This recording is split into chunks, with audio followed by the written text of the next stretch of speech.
A little girl stood barefoot in the snow, facing a cold brick wall like a prisoner waiting for punishment. Her tiny hands trembled, clutching a plastic bag with a loaf of bread and a pack of noodles. She wasn't crying loudly, just whispering the same words over and over under her breath. "I'm sorry. I'm sorry. I'm sorry." And then a black SUV stopped beside the alley. A quiet Millionaire CEO stepped out, expecting to see a lost child.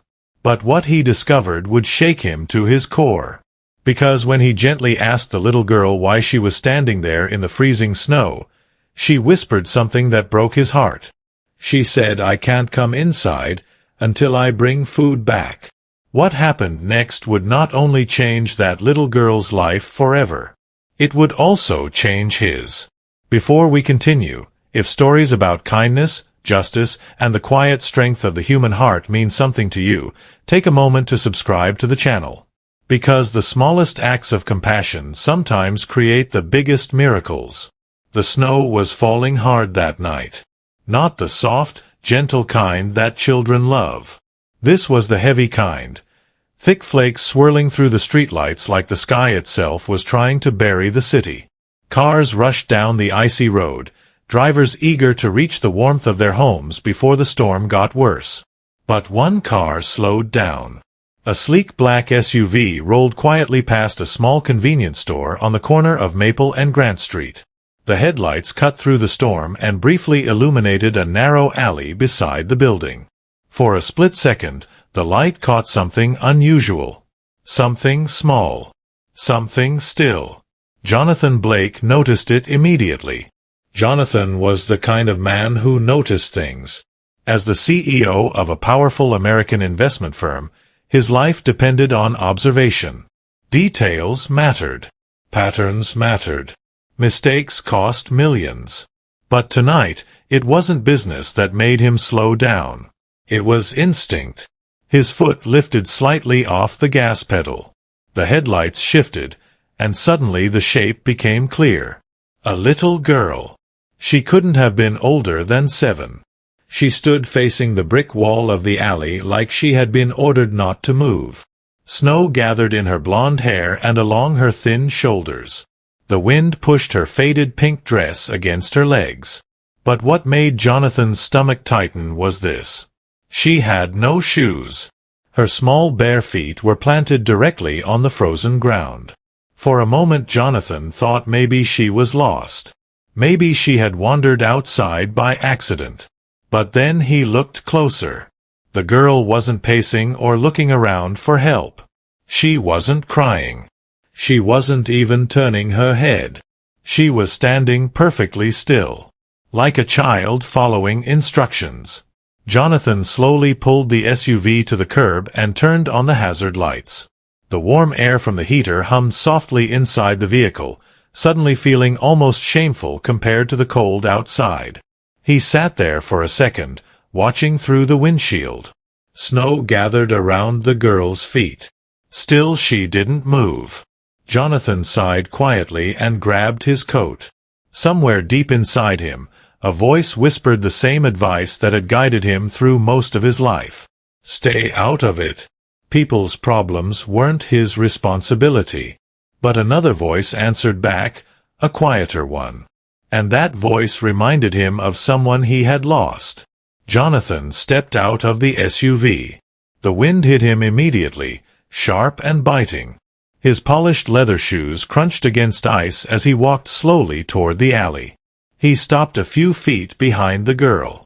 Up close, the sight was even worse.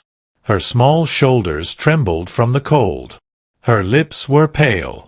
Snow clung to her eyelashes. But she didn't turn around. Jonathan lowered his voice so it wouldn't sound like a command.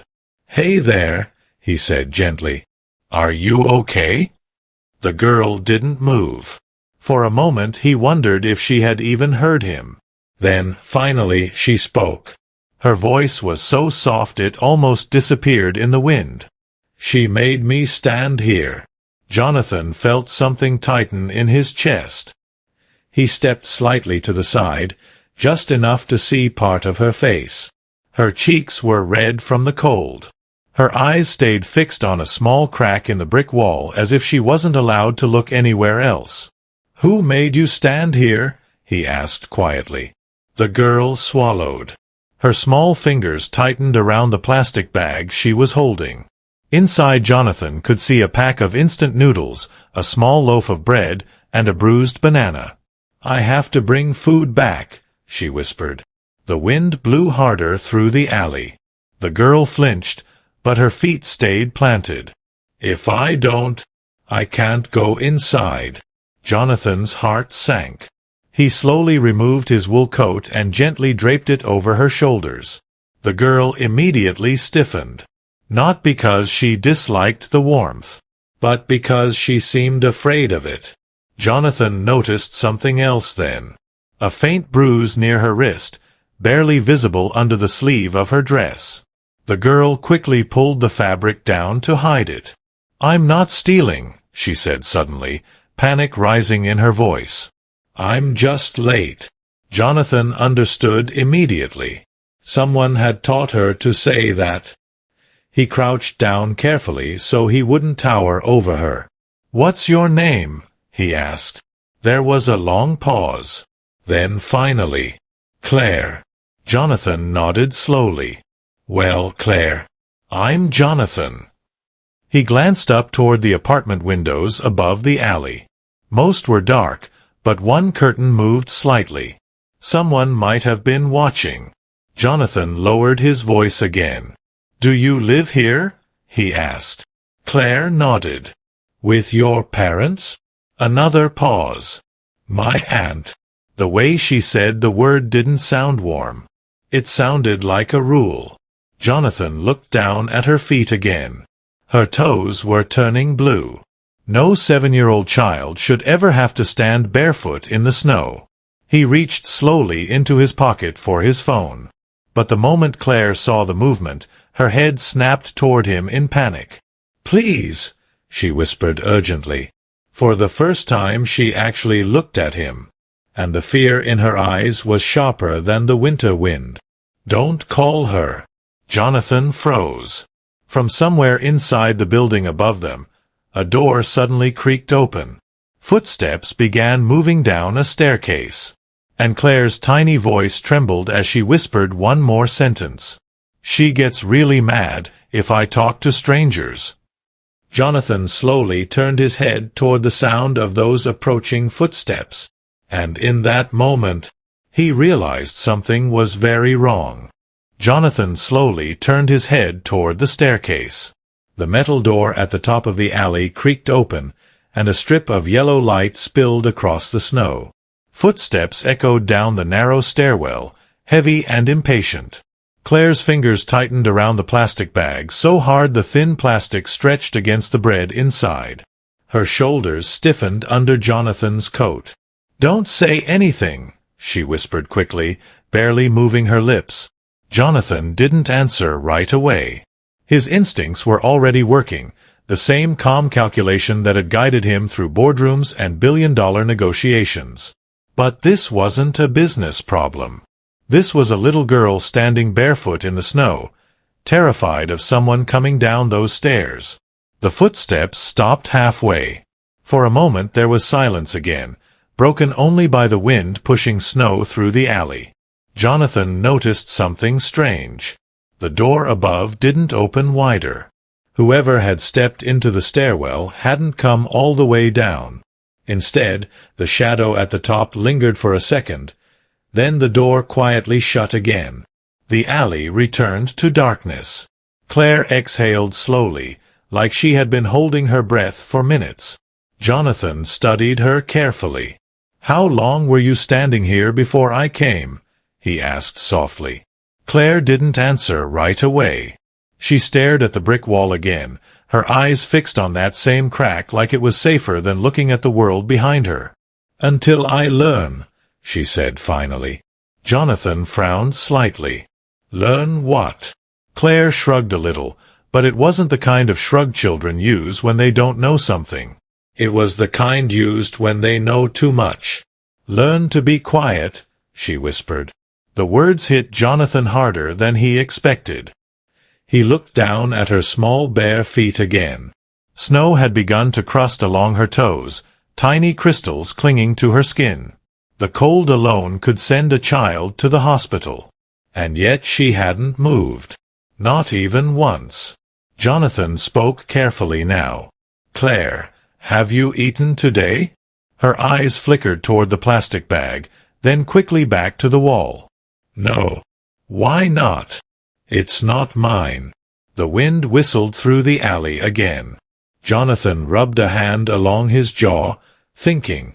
A wealthy man in a tailored coat standing in a freezing alley beside a hungry child holding groceries she wasn't allowed to eat. The contrast felt almost cruel. "Who's the food for?" he asked. Claire hesitated. Then she answered quietly. "For her." She didn't say the word aunt this time. Jonathan glanced up toward the apartment windows again. One curtain shifted slightly. Someone was watching. A slow heat of anger rose in his chest, but he pushed it down quickly. Anger wouldn't help Claire. Carelessness could make things worse for her. He needed to be careful. He needed to be smart. Jonathan leaned a little closer, keeping his voice calm and gentle. "Claire," he said softly, "your feet are freezing." She nodded faintly. "I know. Why didn't you go back inside?" Her voice dropped to a whisper again. "Because I came back late." Jonathan blinked. "You're 7 years old." Claire didn't respond. She only held the bag tighter. Jonathan noticed again how thin her arms were under the cotton dress. The coat he'd placed around her shoulders looked almost too big for her small frame. And that bruise on her wrist. It wasn't new. He had seen injuries like that before. Not often, but enough to recognize the quiet story they told. He spoke gently. "Claire, did your aunt tell you to stand here?" A tiny nod. "Facing the wall?" Another nod. "And not to move?" "Yes." Jonathan's jaw tightened slightly. "Why the wall?" Claire thought for a moment. Then she said something that made the air feel colder. "Because if I look at her, it's worse." Jonathan felt a chill that had nothing to do with the snow. Somewhere far away, a memory surfaced in his mind. A hospital room. The smell of antiseptic. The quiet after a phone call that had come too late. His older brother Ethan had always said something about moments like this. You can walk away, but sometimes walking away is the same as choosing the wrong side. Jonathan looked at Claire again. The small girl in a pink dress. Barefoot. Hungry. Standing in the snow because she had been told she deserved it.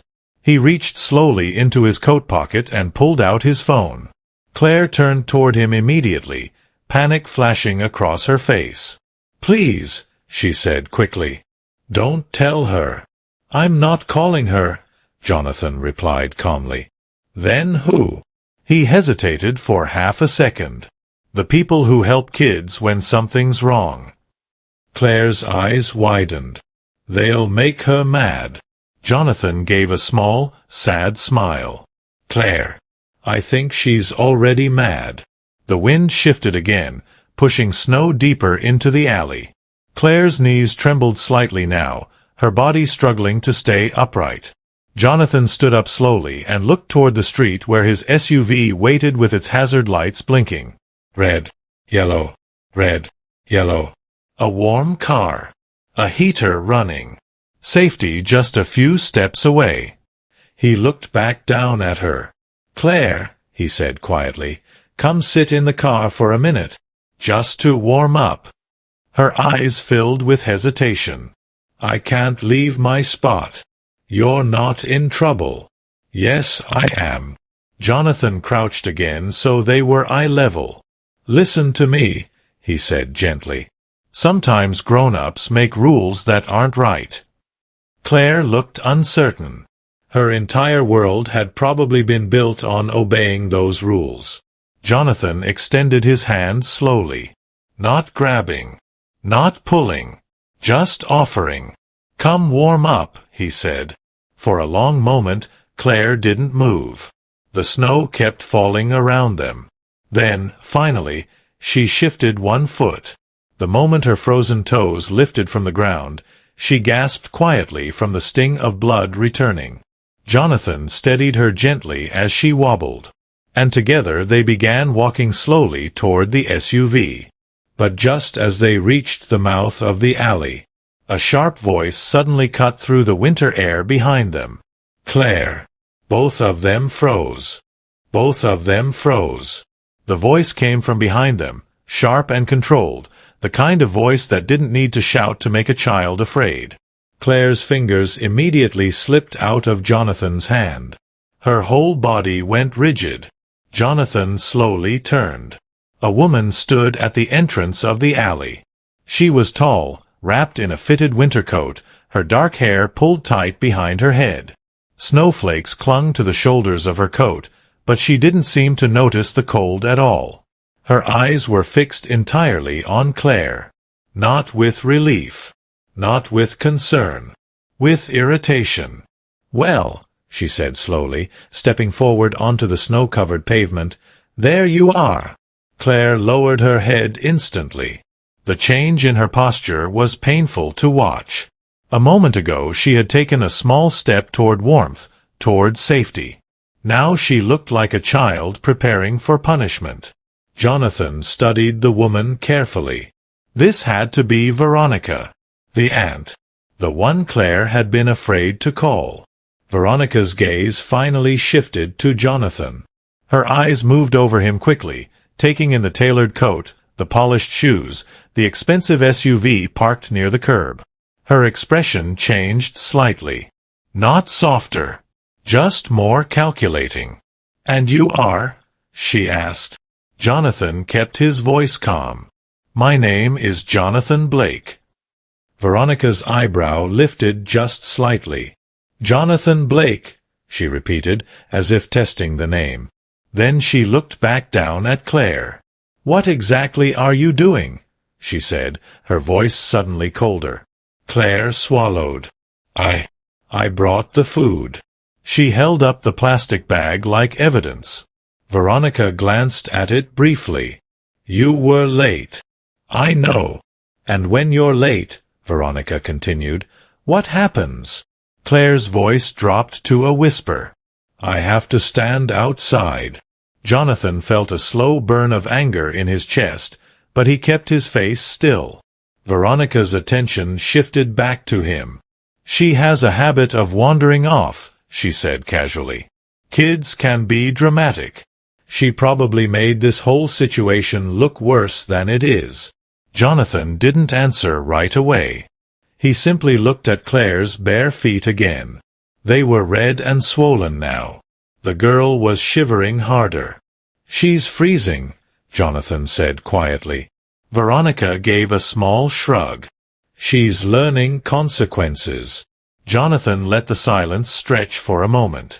The snow kept falling around them, soft flakes settling on the street, on the SUV, on Claire's hair. Then he spoke again. "She's 7 years old." Veronica smiled faintly, but there was no warmth in it. "And discipline starts early." Claire's shoulders trembled again.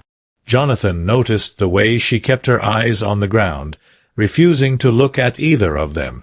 "Claire," Veronica said suddenly. Claire flinched. "Did I tell you to leave your spot?" "No. And yet here you are." Claire's voice shook. I was bringing the food." Veronica stepped closer now, her boots crunching on the snow. "You were supposed to stay until I said you could move." Jonathan stepped slightly forward without thinking. It wasn't aggressive, just protective. Veronica stopped walking. Her eyes narrowed slightly. "Excuse me," she said. Jonathan kept his tone even. "She's cold. She's fine. She's barefoot. That was her choice." Jonathan stared at her. A 7-year-old chose to stand barefoot in the snow? Veronica's expression hardened. "She needs structure." Kids today grow up spoiled if you don't teach them limits. Jonathan's voice stayed steady. There's a difference between limits and cruelty. For a moment the alley went completely quiet. Veronica looked at him the way someone looks at an unexpected obstacle. Then she laughed softly. You must be one of those rich men who think money solves everything. Jonathan didn't respond, because in that moment he realized something. This woman wasn't embarrassed. She wasn't worried about being seen. She believed she was right. Veronica reached out and grabbed Claire's wrist. The movement was quick and firm. Claire winced. Jonathan noticed it instantly. "Come on," Veronica said. "We're going inside." Claire didn't move at first. Her feet hesitated in the snow. Veronica tightened her grip slightly. "Now." Claire took one step forward.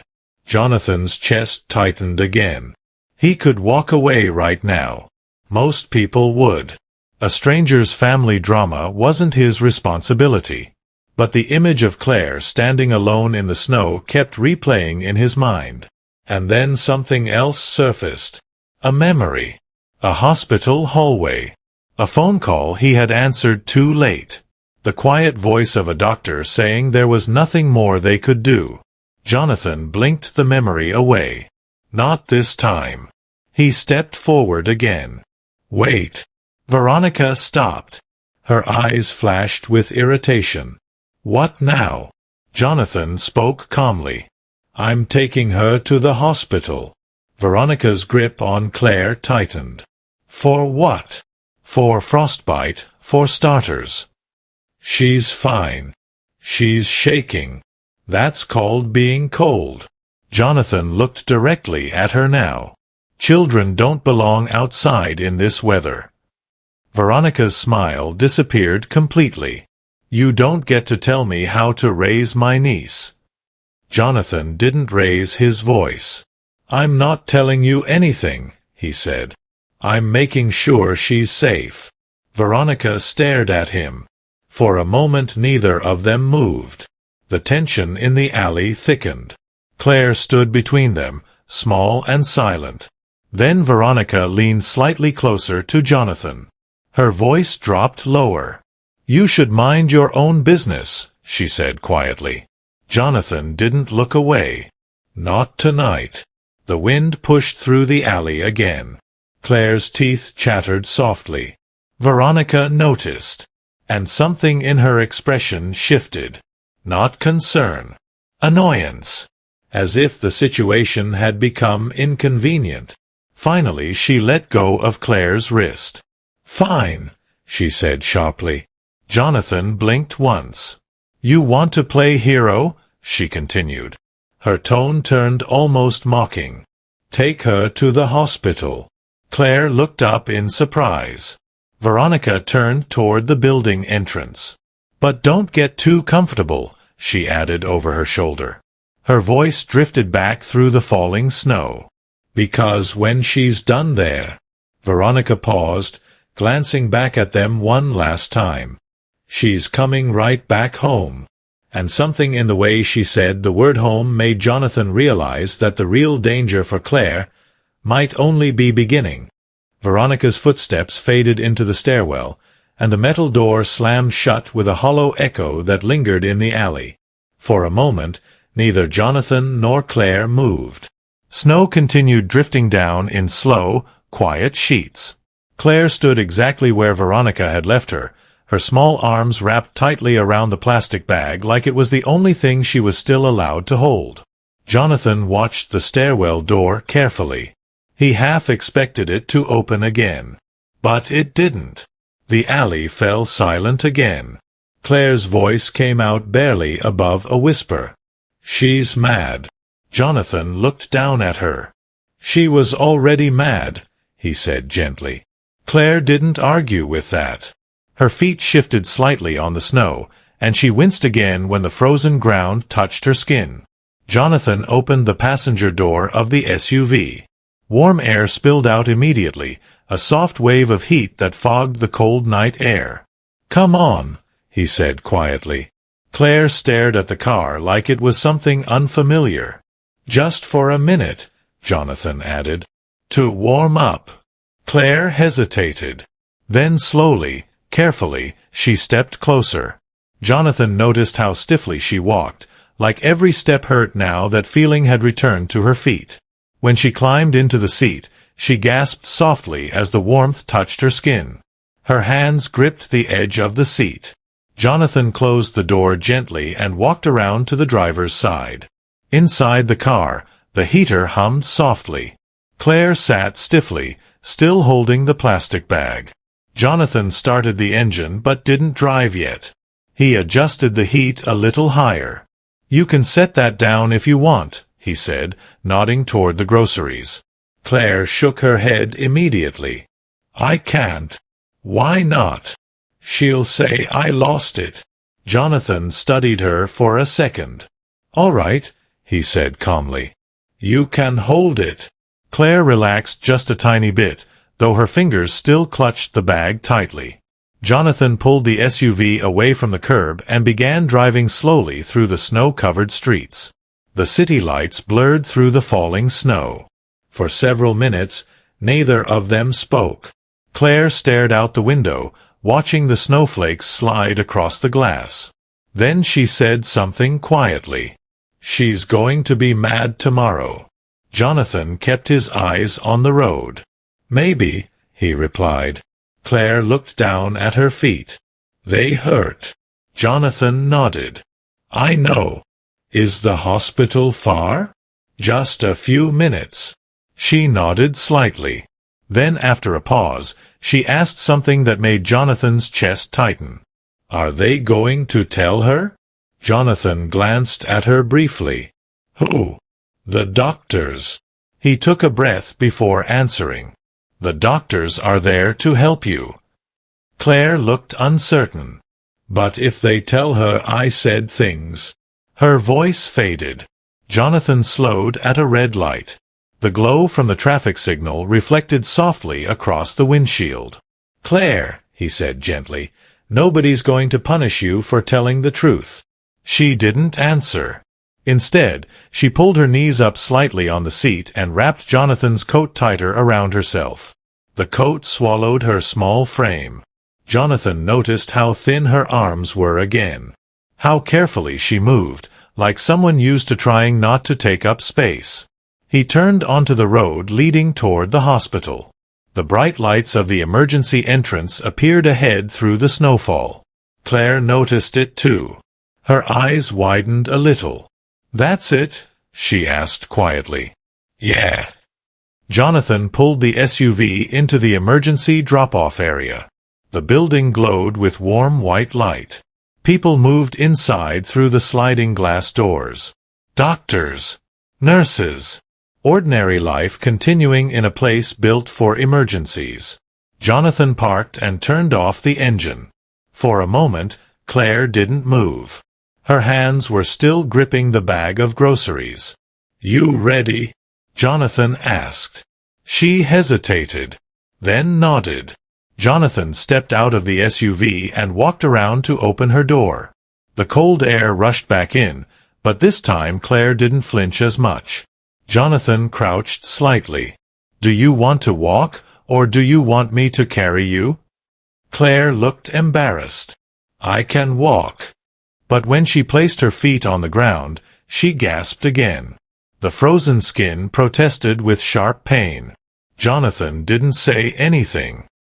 He simply bent down and gently lifted her into his arms. Claire stiffened for a moment, like she wasn't used to being held. Then slowly, carefully, she relaxed just a little. The plastic bag still dangled from her hand. Jonathan carried her toward the hospital entrance. The sliding doors opened with a soft mechanical sound. Warm air surrounded them instantly. Inside, the bright lights made the snow outside look even darker. A nurse at the front desk looked up. Her expression changed immediately when she saw Claire's bare feet. "Oh my goodness," she said, standing quickly. "What happened?" Jonathan spoke calmly. I found her standing barefoot in the snow outside an apartment building. The nurse hurried around the counter. Sweetheart, let's get you warmed up. Claire looked nervous again. She glanced up at Jonathan, as if checking whether she was allowed to trust this moment. Jonathan gave a small, reassuring nod. The nurse guided them to a nearby bed. A thick blanket was placed over Claire's legs. Another nurse brought a pair of warm socks. When the blanket touched her skin, Claire's face twisted suddenly. Not from pain. From emotion. Her eyes filled with tears she had clearly been holding back. Jonathan stood quietly nearby, watching. The nurse knelt beside the bed and gently pulled the socks over Claire's feet. "There we go," she said softly. Claire stared down at them like she had never seen something so simple before. Warm socks. A blanket. Kindness without punishment. Jonathan slipped his hands into his coat pockets. He had faced billion-dollar negotiations with less tension than he felt standing in that small hospital room. A doctor entered a moment later. She introduced herself gently and began checking Claire's feet and hands. Her expression became more serious as she examined the small bruises along Claire's wrist. The doctor glanced briefly toward Jonathan. "Is a parent on the way?" she asked. Jonathan paused. Claire answered before he could. "My aunt." The word hung quietly in the room. The doctor nodded slowly and made a note on her chart. Then she said something calmly that made Jonathan realize this situation had just taken a different turn. "We're also going to have our hospital social worker come talk with Claire." Claire's head lifted quickly. Fear returned to her eyes. Jonathan noticed it immediately. And as he watched the door where the social worker would soon appear, he realized the night was about to become far more complicated than he had expected. Claire's head lifted quickly.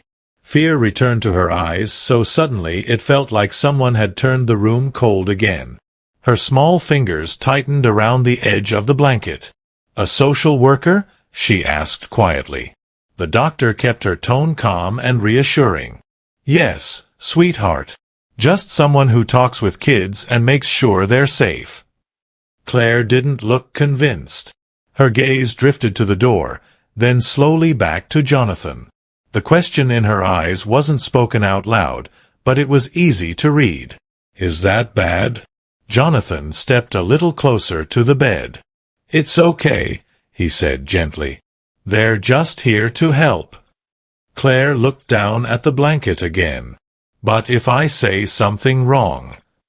Her voice trailed off. Jonathan crouched beside the bed so they were eye level again. "You don't have to worry about saying the wrong thing," he said softly. "Just tell the truth." Claire hesitated. Then she asked something so quietly the doctor almost didn't hear it. "Will they make me go back?" The room went silent for a moment. Jonathan felt that question hit him like a weight. The doctor glanced toward him briefly before answering carefully. "Right now," she said, "our job is to make sure you're warm and safe." Claire didn't seem completely reassured, but she nodded slowly. The doctor finished examining her feet, wrapping them gently in warm cloth before pulling the socks back on. "Good news," she said. "No frostbite. Just very cold feet." Claire let out a small breath. Then the door opened. A woman stepped into the room. She moved with quiet confidence, carrying a small folder under her arm. Her voice was warm, steady. "Hi, Claire." Claire's shoulders tensed slightly. "My name is Marisol," the woman continued, pulling a chair closer to the bed. "I'm the hospital social worker." Claire didn't answer right away. Her eyes flicked to Jonathan again. Marisol noticed the glance and smiled gently. "You must be Jonathan," she said. Jonathan nodded. "That's right. I appreciate you bringing her in." Jonathan shrugged slightly. She needed help. Marisol studied Claire for a moment. Her voice softened. You must be pretty tired tonight. Claire gave a small nod. Marisol leaned forward just a little. Can you tell me what happened? Claire's fingers curled tightly into the blanket again. For a moment, it looked like she might refuse to speak. Then she whispered, I was standing outside. Marisol waited patiently. Why were you outside? Claire hesitated. Jonathan could almost see the thoughts moving behind her eyes. Rules. Fear. Consequences. Finally she answered. Because I came back late. Marisol nodded gently. And who told you to stand outside? Claire's voice dropped again. My aunt. The words hung quietly in the room. Marisol wrote something down in her folder. And what's your aunt's name? Veronica. Marisol paused briefly, then continued. How long were you outside tonight? Claire shrugged slightly. I don't know. Was it dark when you went out there? Yes. Jonathan felt his jaw tighten. Marisol looked toward him briefly. And you found her like that? Jonathan nodded. Facing the wall. Barefoot. Marisol's pen stopped moving for a moment. Then she wrote something else. Claire watched the pen carefully. Am I in trouble? She asked suddenly. Marisol's eyes softened. No, sweetheart. You're not in trouble. Claire looked down again. But she'll say I am. Marisol didn't argue with her. Instead, she asked another quiet question. Does this happen often? Claire didn't answer right away. She looked at the door again, then at the floor. Finally, she gave a tiny nod. Jonathan felt his stomach twist. Marisol's voice stayed calm. Do you stand outside a lot when you're late? Another small nod. And when you're not late? Claire shrugged again. Marisol leaned back slightly in the chair. She didn't rush. The room stayed quiet for a few seconds. Then Claire spoke again, almost like the words slipped out by accident. She says I talk too much. Marisol looked at her. And that's why you have to stand outside? Claire nodded. Jonathan looked away for a moment. His gaze landed on the window. Snow was still falling outside, soft and steady under the hospital lights. The same snow Claire had been standing in just a short time ago. Marisol closed the folder gently. Claire, she said softly, thank you for telling me that. Claire looked nervous again. You're not mad. Not at all. Another small pause. Then Claire asked the question she had clearly been holding in. Is she coming here? Marisol exchanged a glance with the doctor. Then she answered carefully. She might. Claire's hands clenched again. Jonathan saw the panic building before she even spoke. If she's mad, Claire whispered, she'll say I lied. Jonathan stepped closer. Claire, he said calmly, no one here thinks you're lying. She looked at him again. You don't? No. Marisol nodded in agreement. Not at all. For the first time since arriving at the hospital, Claire's shoulders relaxed just slightly. But the moment didn't last long. A nurse stepped into the doorway. She spoke quietly to Marisol. There's a woman at the front desk asking for Claire. The room went still. Claire's eyes widened. Her voice came out in a frightened whisper. She's here. Jonathan felt the air shift again. Marisol stood slowly. Okay, she said calmly. Let's handle this the right way.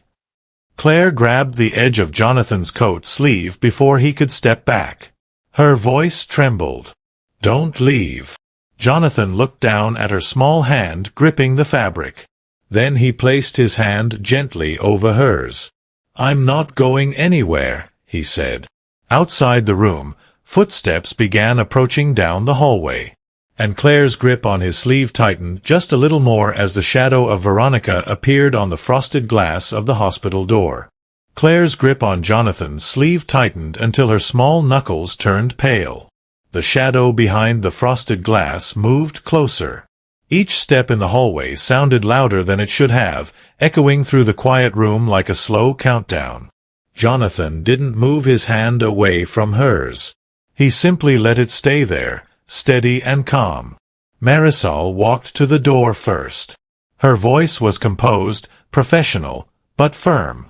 When she opened it, Veronica was already standing there. Her coat was still dusted with snow, but her expression looked perfectly controlled, like she had prepared herself for an audience. "Good evening," Veronica said smoothly. Her eyes immediately moved past Marisol and landed on Claire. The change in Claire's body was immediate. Her shoulders curled inward. Her gaze dropped toward the blanket again. Jonathan saw it happen in real time. A child shrinking. Veronica stepped forward. "There you are," she said, her voice softer now, almost sweet. But it was the kind of sweetness that didn't feel warm. It felt sharp. "I was worried sick." Claire didn't answer. She kept staring down. Marisol stepped slightly to the side but didn't move out of the doorway. "I'm Marisol," she said calmly. "The hospital social worker." Veronica gave her a brief smile.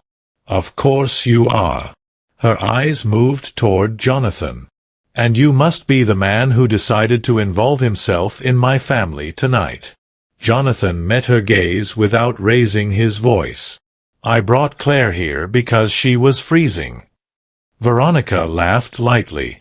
"She has a flair for drama." The words floated through the room like cold air. Claire's fingers tightened again. Marisol spoke gently. Claire was outside for quite some time. Veronica sighed as if this whole situation were an inconvenience. "She has rules," she said. "Kids need rules." Jonathan felt the familiar heat of anger rise in his chest again, but he kept his voice level. "Standing barefoot in the snow isn't a rule." Veronica's smile faded slightly. Her attention returned to Claire. "Did you tell them that you ran off again?" she asked. Claire shook her head quickly. "I didn't run." "Then why were you outside?" Claire's voice trembled. "You told me to stand there." Veronica's expression hardened just for a second before smoothing again. "I told you to think about your behavior." Marisol watched the exchange quietly. Her pen moved slowly across the page of her notebook. Veronica noticed. Her tone changed slightly. "Is there a reason you're writing that down?" Marisol answered calmly. "We document conversations like this." Veronica crossed her arms. "This is ridiculous." She stepped closer to the bed. "Claire, sweetheart, come on. Let's go home." Claire didn't move. Her eyes flicked toward Jonathan again. Jonathan could feel the silent question. "Is it safe?" Veronica noticed the glance. Her gaze sharpened immediately. "Oh, I see," she said. She looked at Jonathan with open irritation now. "You've been filling her head with things." Jonathan didn't respond. Veronica's voice grew colder. "She has a habit of making up stories when she wants attention." Claire shook her head quickly. "I didn't." "That's enough," Veronica interrupted. The sharpness in her voice made Claire flinch. Jonathan stepped forward slightly. "She's scared of you," he said quietly. Veronica turned toward him. "You don't know anything about our family."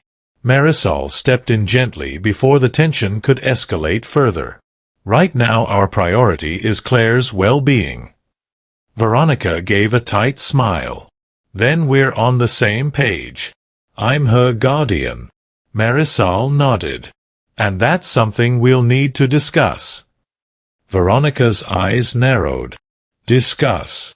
"Given the circumstances tonight," Marisol said carefully, "there are a few things we need to review." Veronica laughed again, but the sound was sharper now. You mean because she stood outside for a little while? She was barefoot in freezing temperatures, Marisol replied. That was her choice. Claire whispered quickly. It wasn't. Veronica's gaze snapped toward her.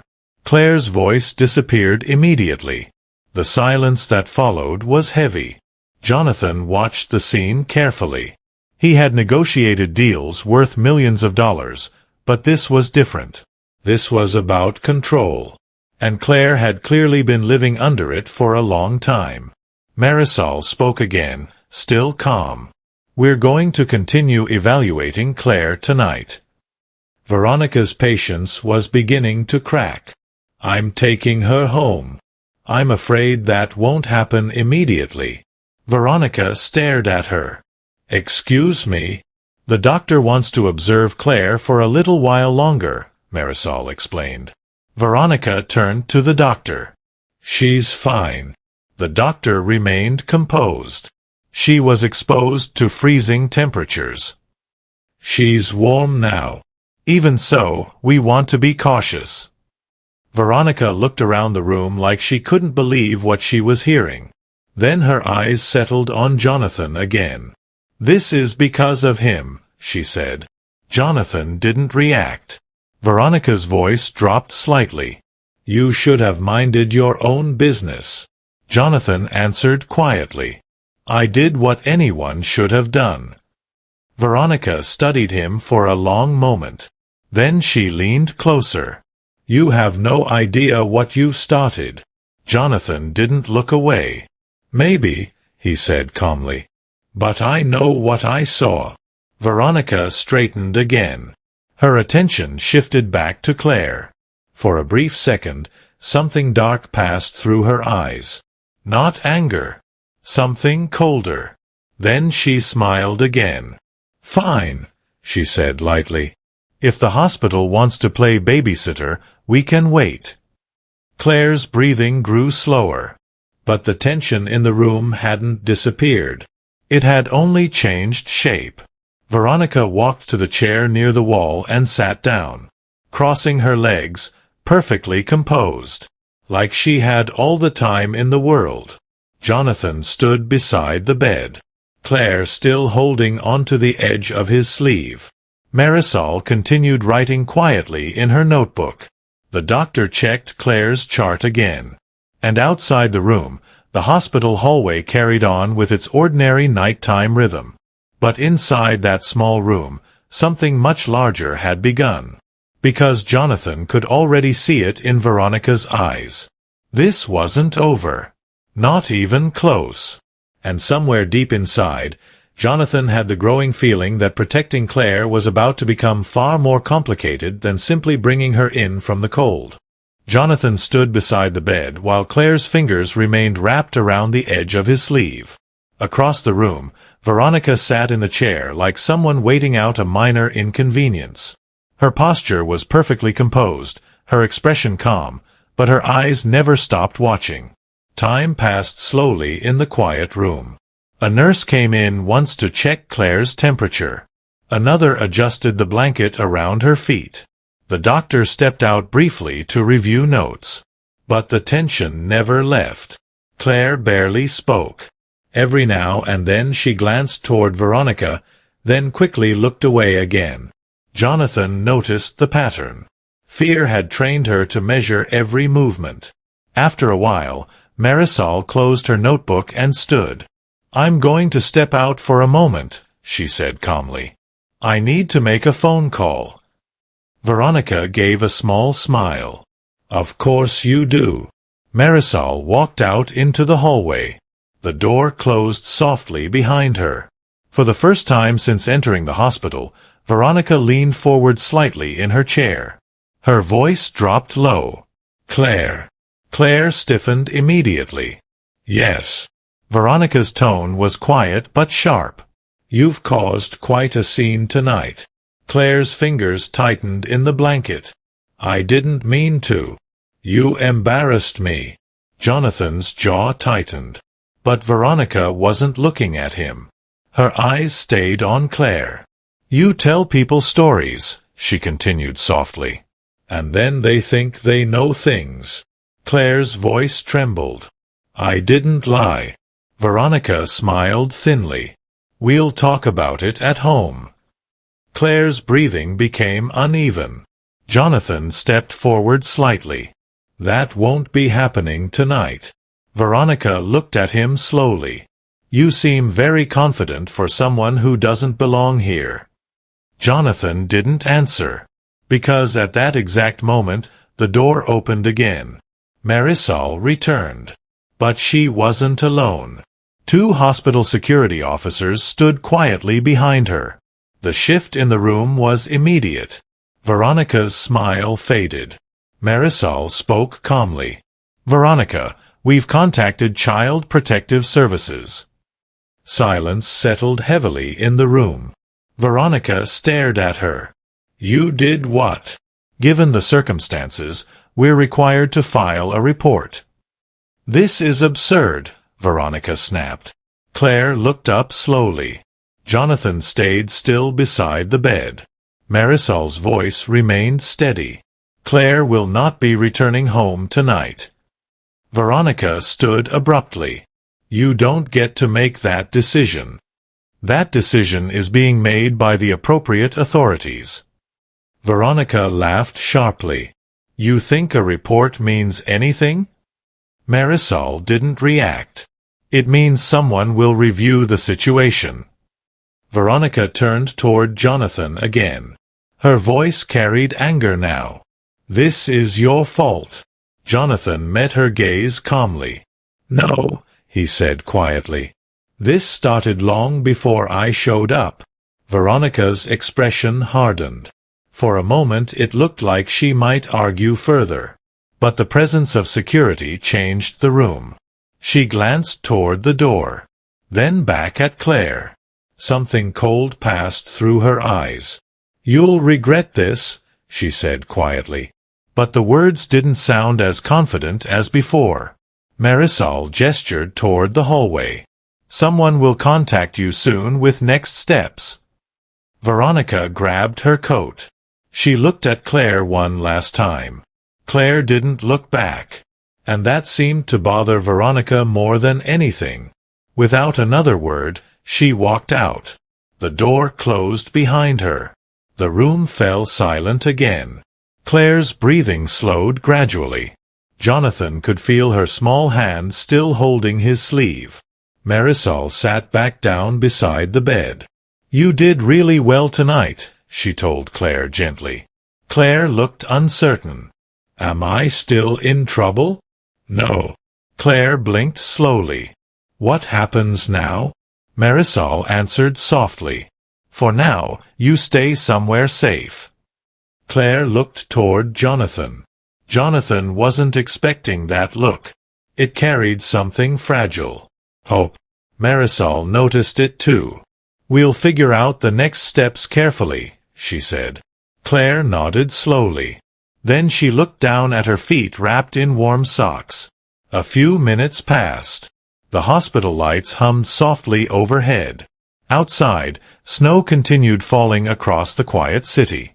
Jonathan stood near the window, watching the streetlights glow through the storm. For a moment his thoughts drifted to another winter night years ago.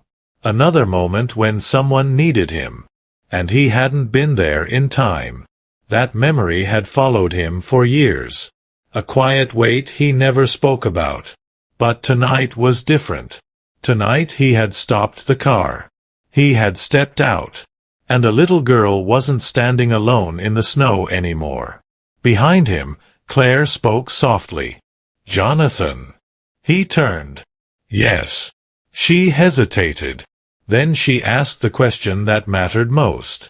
Are you still here? Jonathan walked back to the bed. He knelt down beside her again. His voice was steady. I'm still here. Claire studied his face for a moment. Then, slowly, she leaned back against the pillow. Her shoulders relaxed for the first time since he had found her in that alley. And in that quiet hospital room, something simple but powerful settled into place.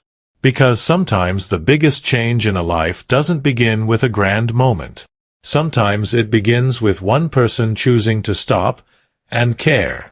Months later, people would talk about reports and hearings and decisions made in offices far away. But the real turning point had already happened. It happened the moment someone refused to walk past a child standing alone in the cold. And that night proved something the world forgets far too often. Kindness doesn't come from wealth. It comes from the heart. And sometimes the warmest place a person can stand is beside someone who simply refuses to leave. If this story touched your heart, consider subscribing to the channel and tell me in the comments which part of the world you're watching from.